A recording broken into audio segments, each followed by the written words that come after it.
Yes! Genuinely! Yes! What a man. We get to do someone good at the Power Rankings! You get to do it. You finally treated me to something good. I can use my 9s and 10s. I'm very excited about it. Hang on, let me get them out of the box. Yes. Oh, they're all dusty. That's like getting the Christmas decorations out, isn't it? It really is. Merry Christmas. Yes. I friggin' love Daniel Bryan. Yes. If you are new to here, this is the Power Ranking Series. I am Sam and I'm joined by Baby Sam. What we do here is we rank wrestlers out of 10 in 10 different wrestling categories. We then combine our scores together to give an overall score out of 200 and see where they land on many numerous leaderboards. Today we are looking at the yes man, Daniel Bryan. Can you remember AEW Wembley 2024, watching him win that world title against Swerve? You were watching me more than them because I was just watching a crowd, admiring 50,000 people. Yes, that's how many were there for the second time. Doing the yes chants. It was just overwhelmingly nice. When you're a massive fan of somebody and you get to experience them live, as well as you get to experience that, it was just a joy. And we didn't know if it was going to be his last match as well, so there was a lot of stakes. It practically has been. I know, he has he lost it to Mox afterwards as well, but it was wonderful. And do you know what? I'm so looking forward to doing Daniel Bryan. Yeah. It's you know what? When I'm power ranking them, I'm at home and usually I'm getting miserable about some random, I don't know, Michael Tara or what's it? Juice and Domino. You picked Michael Tara. Oh, I love Michael Tara. Bad example. Like David O'Tucker's a better example. But like when I get to do this, it's like, oh yeah, I just get to go this wrestler's really good, and it just puts a little smile on my face. So thank you, Sam, for finally allowing me to rank a few good people in John Cena and Bryan Danielson. Well, let's get into it. Before we get into it, please don't forget to like, share, and subscribe to the channel. We're pushing for the 1,000. That's what we're trying to get in our second year. We got 500 in the first year. We would love 1,000 in the second year. Also, don't forget to follow the WrestleMania Event Network. They're also brilliant. Let's go in to the rankings. Wrestling ability 10. 10 in it. Move on. Storytelling ability 10. 10. Move on. Promo, their ability to talk. Now, obviously, we skipped over wrestling ability and storytelling because, quite frankly, what's the bloody point? It's one of the best to ever do it. He's literally, there's no point chatting about it. I would love to give you more detail. He's one of the best wrestlers who has ever lived. His ability to emote in storytelling, such as heel and face and all this jazz, it was just not worth talking about. He is generally that good that he was just simple, easy 10s across the board. But promo is a debate because it's an interesting one because you have literally watched him over time get better and better and better, and we try and rank them at their best.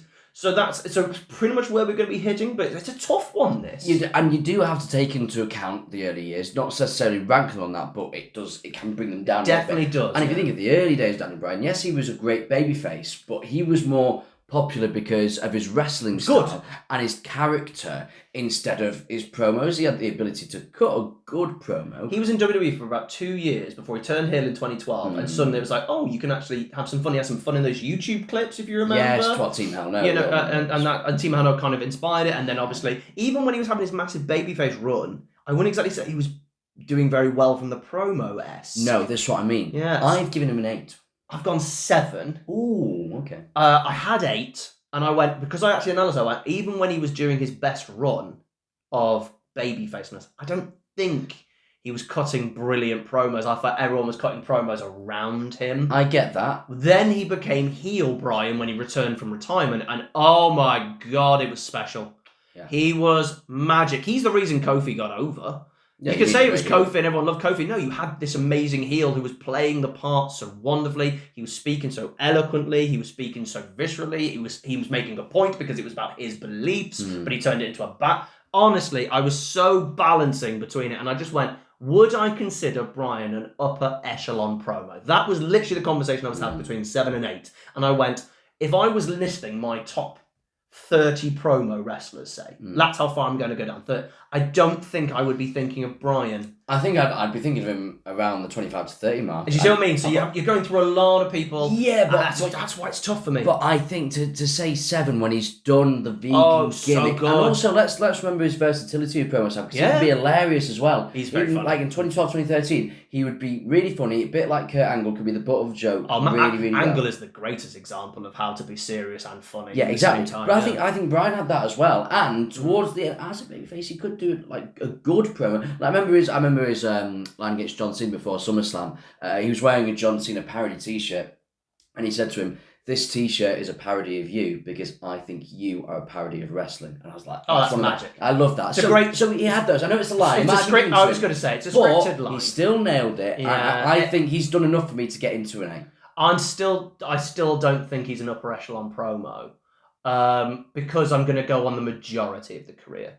Because I think if he's debuted in 2016, I think he'd be a 9 or a 10 potentially. But I think the fact that we had so many years of not being great or not really pushing it, I'm going to stick with a 7. But I tell you what, that was the one I was like having a jostle with myself. Can I bring up one segment to try and persuade you? Go on then. So remember when he revealed in a promo that he was coming out of retirement, that whole promo, I know it's obviously from the heart, it's real, but that promo is iconic. I think it's in the Hall of Fame. It is. I don't include it because it's speaking from the heart rather than speaking as a character. Okay. It'd be like a Hall of Fame speech, I think. I don't include it. But however, it's still a wonderful speech that made me cry. Yes. We move on to their look. Again, I had a problem with this. Really? How they look, how they appear, how they come across, as well as their connection to their character work. We talked about this last time with Brie, actually. I had 4 scores for this. Did you? Yeah. What have you gone with? I've pitched in the middle of all of them. I went with a 7 in the end. Okay. Because I was there going, if you looked at him just from an objective wrestler, because in my eyes, I've always been a fan. I don't want to sound like Vince, but I like wrestlers to be larger than life. I always have done, but they don't need to be tall because that's what the variety of it is. And I always thought he looked fine, and had a decent body. I never liked his gear, the kind of. Did you not? No, I'm not a fan. I specifically when they did special gear as well. You know, when he came out to WrestleMania in his big long white jacket, I didn't care for that much either. I was there, and then I liked the beard thing was good, but he kept getting called a goat and all this lot, which kind of just made me go, "Oh, this is meant to be your main event, and you're calling him a goat." And I know you're trying to do a play on words, but you're not really. You're saying he looks like a goat and he headbutts. And then I thought he got so bearded it became almost like it was a scraggly. Remember he had the long hair? I do, yeah. I didn't like that either. Yeah. So I was just looking at it going, it suits who he is. It suits the fact that he was different. It suits the fact that he was almost like a renegade almost of what an archetypal wrestler looks like. But the problem is we just had Punk do a very similar different thing. And I just looked at him and went, do you know what? As much as I understand that he looked different and came across different in his appearance, I wouldn't go with an iconic look, but I would still go with a very, very memorable look. So that's why I went with a 7. I was balancing between 7 and 8 again. Yeah. And I went low, weirdly. I've gone higher. I've gone 9. Gone for the iconicness. Not for the iconicness. It's more the fact I judge a look mainly on does it serve the gimmick you're trying to get across. You did do that with Brie. I say mainly. I say mainly being a keyword there. I ranked Daniel Bryan and Brie Bella different reasons, right? Different things. I've gone 9 because it suits his character. 100%. If he had all these chest plates or whatever, or all this smoke and mirrors, it wouldn't work. That's not the point. The entire point is he doesn't look like a main eventer. That's the whole point. It's that an average looking person can rise to stardom through hard work and determination and skill.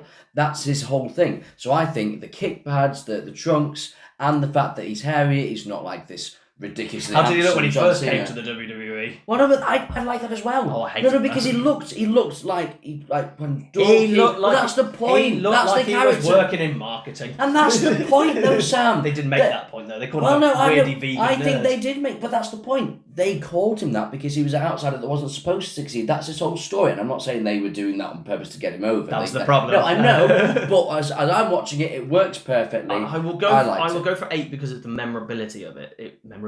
I made up a new word. The memorability of Bryan's face. It is memorable. You said I balance between the two, and I will concede more of this than I will the promo. There. We move on to their entrance. Sam, what have you gone for entrance? Difficult. Because in terms of the theme, considering there's a main event, I wouldn't say it's the overall. Flight of the Valkyries. Yeah, I do like it. Yeah. But I wouldn't put it right up there with the best. However, I preferred Final Countdown. What else would you? In the final countdown. Oh, we didn't lose. Yeah, no, we didn't. But with the yes chant as well, I'm giving it an 8. I also went with an 8.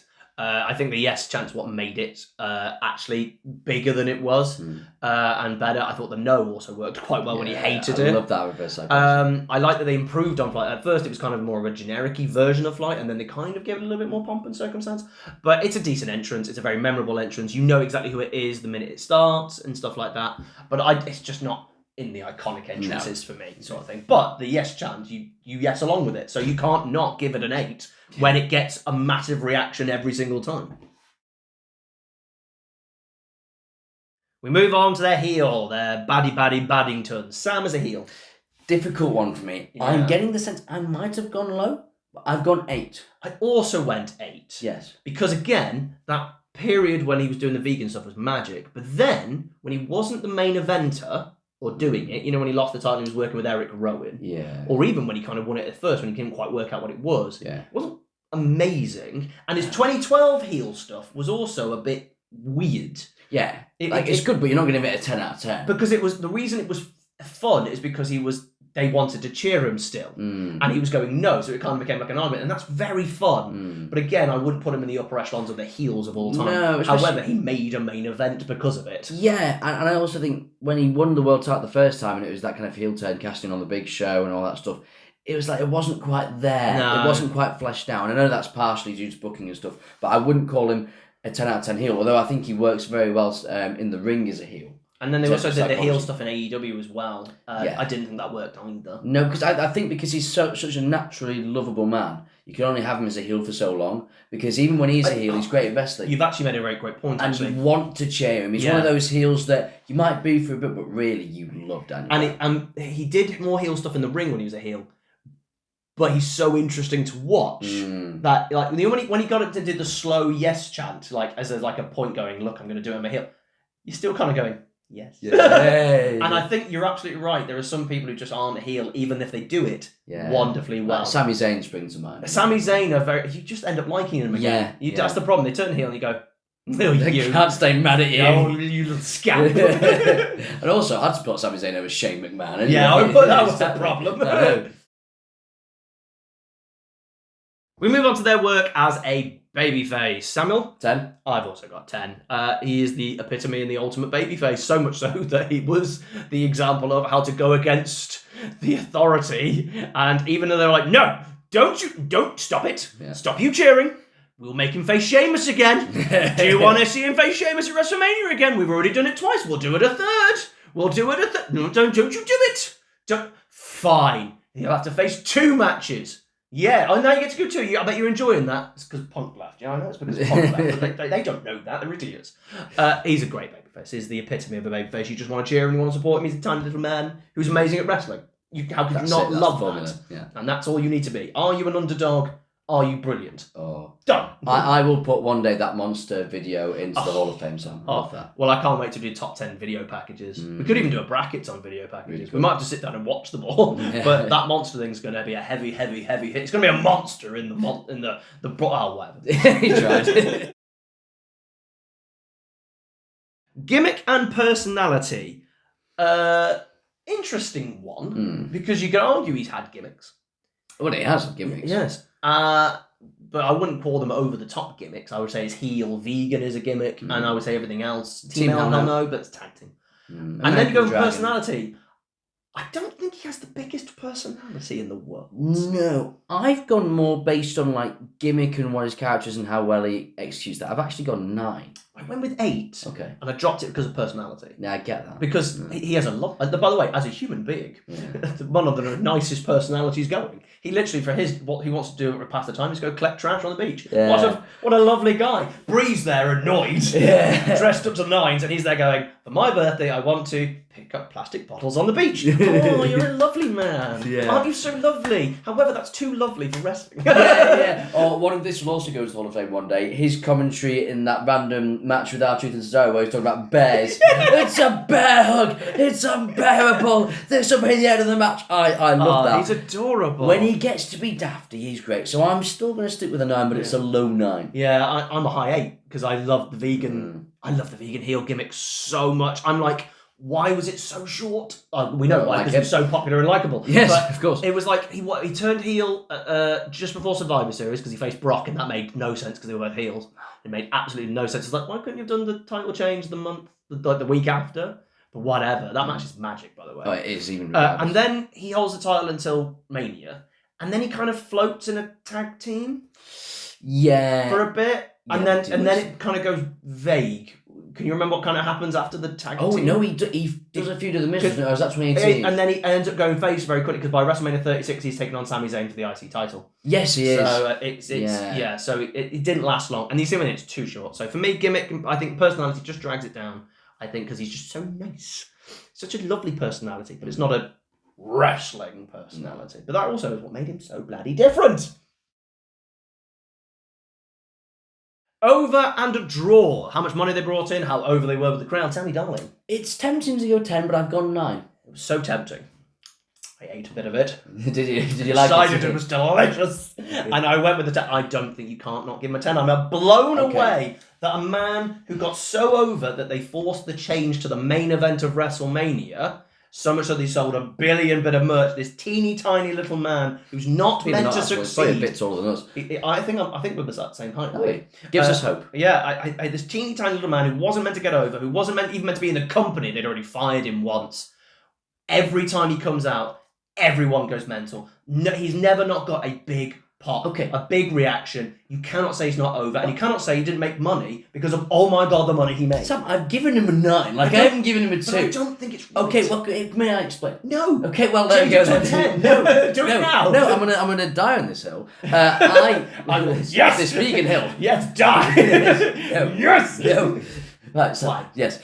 I think 10 is really, really high pressure on. Again, his wrestling ability and storytelling earns a 10. However, he's a wrestler where you can kind of put him in the mid-card. Depends what time of his career. And he's still super over. No, again, yes, he's over, but people aren't most of the time going, oh, he's got to be in the main event. Yes, in 2014 he was, because he was never given that chance. Hold on, Samuel. He was never given that chance, but if you're looking like 2020, he was still in the mid-card and people were like, okay with it. I don't think he's this absolute top. I'm sounding like Triple H. Do you want to? Here's the thing. No, he was for a period, but that was a small period of time. Do you want to know what? Here's the thing: is that I so disagree. That's okay. But the reason I disagree is for 2 reasons. One, that was Bryan doing that, going, I want to go work with these people. No. So he took himself out. But also, Vince constantly going, I don't want him in the main event. Damn it! No, I know. But look, 9 is incredibly high. But I don't think you can put him, in my opinion, on the John Cena, Hulk Hogan, Undertaker, Stone Cold level. I think he's just below that rung for me. Maybe it's because his career at the top was cut short with the injury, so we didn't get a chance to see him on top.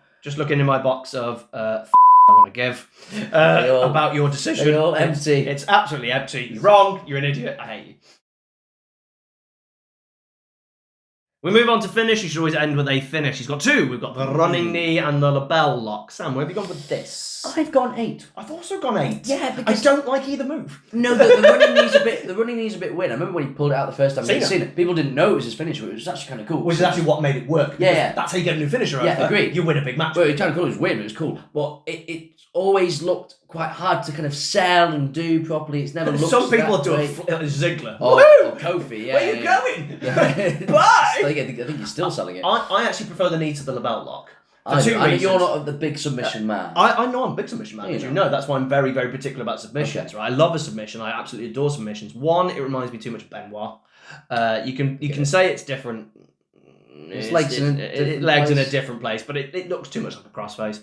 And I don't really care for that move because it's always about doing something to the arm, and the arm doesn't look like ever it is in a position. It's just kind of like just hugged really bad. So in reality, all that's happening is this, and that's like a bit annoying. Get off, you straining my neck, but really it's meant to twist this arm there. It's meant to put. I don't like it. Yeah. I mean, don't get me wrong. We're talking about 8s here. So this is what you shouted at me for giving him a 9. No. You gave him an 8 for this as well. No, but I mean about the over and draw thing. Yeah, no, but I would go at an 8 because I do like submission. I think it really works perfectly for him because as a babyface, he's a technical wrestler. I preferred it when he had that other finishing move he started doing, and I completely forgot what it was now. No, he did because he got a new finishing move over that I thought really worked, because he's tried to stop doing the label lock because people were like, the yes locks, he did something else and I can't remember what it was now. Something like a bow and arrow or a tie up or something, and I actually prefer that because he has loads of ways of winning it. We also need to throw out one finishing move that we need to talk about, which is the small package. Remember, he is Mr. Small Package. You always try to win as many moves as he can. It's a nickname we all want to spend. He is the small. That was the joke. No, he wanted to be called Mr. Small Package and he wanted to win every match with a small package. It's cool. And I friggin' love Daniel Bryan. There we go. I think 8. So, our overall score. Sam, what did you give Daniel Bryan? I gave him 89. I gave him 87. Okay. Now, Sam, that gives him an overall score of 176. Right. Now, if you have any memory of yourself at all, no. From about a month ago, we did John Cena, and he scored 176. Oh, no. And if anyone's familiar with what we do when someone is a tied score, this is going to be on our main event leaderboard, obviously, as well as the overall. We sit there, because we don't just have them tied, we don't just have them the same. We will always put one over the other. So the question is, Sam, who do you believe should be the number one on our rankings? Fall on me. John Cena. I'm going to be here as well. Please John do. Cena or Daniel Bryan. What are you doing? By the way, before we answer the question, at this point in the video, please put in the comments, who would you have as the number one between John Cena and Daniel Bryan? Before we make our decision, put it in the comments right now. Who are we picking, John Cena or Daniel Bryan? Who would you put at number one? This is for number one. This is number one. Instinctively, before we did this video, I expected Bryan to be number 2. Mm-hmm. That was my instinct, because I just think Cena's got a bit more in certain places. That's why I'm going, for example, Cena's a 10 in terms of overall. Can you say Bryan is over as Cena? That's why I put him down to 9. Little things like that. But Daniel Bryan is more well-rounded. It's. I think it all depends on what you like here. Yeah, well, I mean, yeah. Do you want to go with the pomp and circumstances, or do you want to go with the technical wrestler? Here's how I'm going to throw it out there. This rankings is based on the concept of the overall. That's what we're doing. We're not going who's the best, who's the biggest, or whatever. Because you might say this person's the best, but in reality they're a rubbish babyface or whatever. So who do you think is the better overall talent? Because I'm talking about what I like. As a wrestling fan, I tend to enjoy promos more than match. Like, I love a really good match. Twitter would hate you right now. They wrestling fans who don't like wrestling. Guess what? It's part of wrestling. That's who we are. Yeah, exactly. Sam's on promos. Sam's on promos. Wrestling, whatever. Yeah, to be honest. Sam, I think we're going to be in agreement here. How are you going, Cena? The IWC doesn't like us, especially in 2005. They don't like us at all. Hey, hang on. I haven't said it yet. The person who we're going to put at number one, John Cena. Cena wins low. And that'll do it. There you go. So here's our rankings. If you want to look at our overall rankings, there it is. Bryan just slips in to joint first, but second. And then we'll just flick over to the main eventers to see. We haven't got many main eventers there. He is in our second place. But Bryan has taken the silver medal. I cannot believe they scored the same score. Man, such different wrestlers. Oh my God. And that's why this ranking worked. This is why we do this, because you never know. Yes. You don't know. And can I just point this out right now to anyone who is here going, I can't believe you didn't pick Daniel Bryan over Cena. He decided he wasn't a 10 out of 10 over. That's all I'm saying. It's all I'm saying. It's down to him. He doesn't think the yes chant is the biggest thing that was over. It's all his fault. Thank you very much for joining us. Don't forget to like, share, and subscribe. And I'm going to leave him there to fend off the Warriors. Keyboard Warriors. Eat meat. Carnivorism. Eat beef. Eat beef. Believe. Use oil. Use petrol. Yes. Good. Tall, sexy, muscly men. Yes. And on that note, see you later.